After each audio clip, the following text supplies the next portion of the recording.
नमस्कार प्रिय भक्तों, आप सभी को निर्जला एकादशी व्रत की ढेरों शुभकामनाएं। क्या आप जानते हैं कि साल की सभी 24 एकादशियों में सबसे कठिन और सबसे ज्यादा फलदायी एकादशी कौन सी है? वह है निर्जला एकादशी। इसे भीमसेनी एकादशी भी कहते हैं। आज रिलीजियस वाइब्स पर हम इस पावन कथा का श्रवण करेंगे और जानेंगे कि क्यों यह व्रत बड़े बड़े पापों को नष्ट करने वाला माना गया है।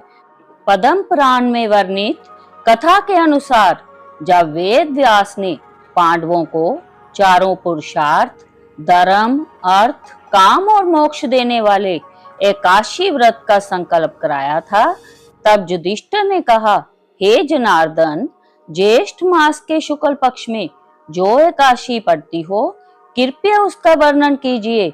भगवान श्री कृष्ण ने कहा, हे राजन, इसका वर्णन परम धर्मात्मा व्यास जी करेंगे, क्योंकि जे संपूर्ण शास्त्रों के ज्ञाता है। तब वेद व्यास जी कहने लगे, कृष्ण और शुक्ल पक्ष की एकादशी में अन्न खाना वर्जित है। द्वादशी को स्नान करके पवित्र होकर फूलों से भगवान केशव की पूजा करें, फिर पहले ब्राह्मणों को भोजन देकर अंत में स्वयं भोजन करे।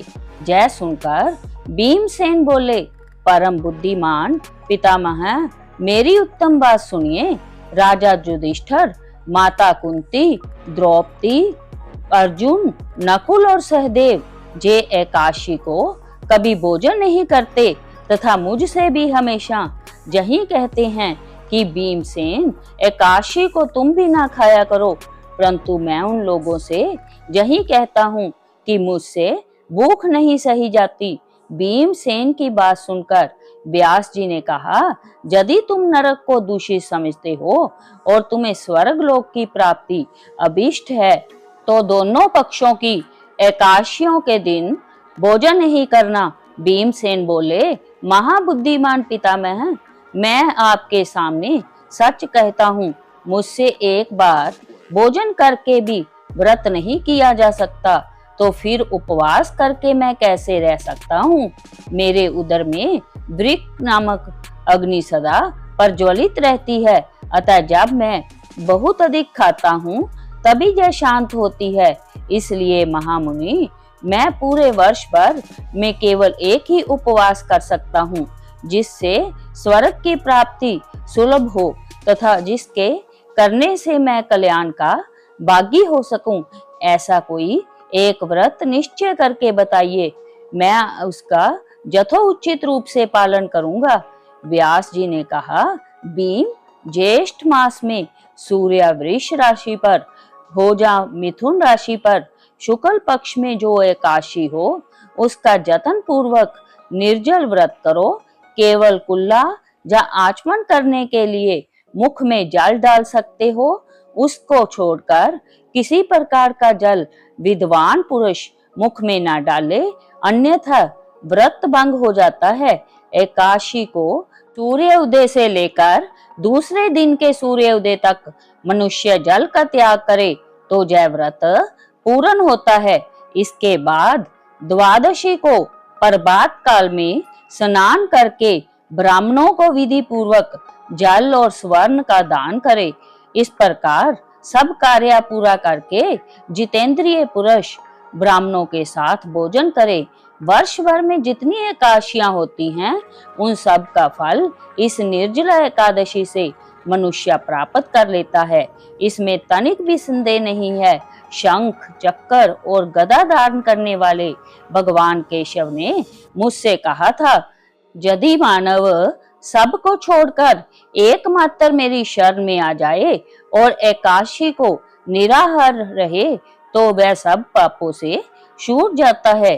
कुंती नंदन, निर्जला एकादशी के दिन श्रद्धालु स्त्री पुरुषों के लिए जो विशेष दान और कर्तव्य विहित है, उन्हें सुनो। उस दिन जल में शयन करने वाले भगवान विष्णु का पूजन और जल में धेनु यानी पानी में खड़ी गाय का दान करना चाहिए। सामान्य गायें या घी से बनी गाय का दान भी किया जा सकता है। इस दिन दक्षिणा और कई तरह की मिठाइयों से ब्राह्मणों को संतुष्ट करना चाहिए। उनके संतुष्ट होने पर श्री हरि मोक्ष प्रदान करते हैं।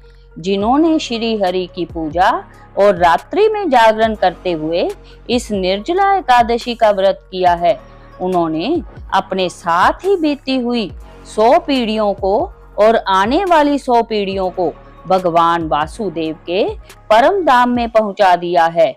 निर्जला एकादशी के दिन अन्न, वस्त्र, गोजल, शैया, सुंदरासन, कमंडल तथा शाता दान करने चाहिए।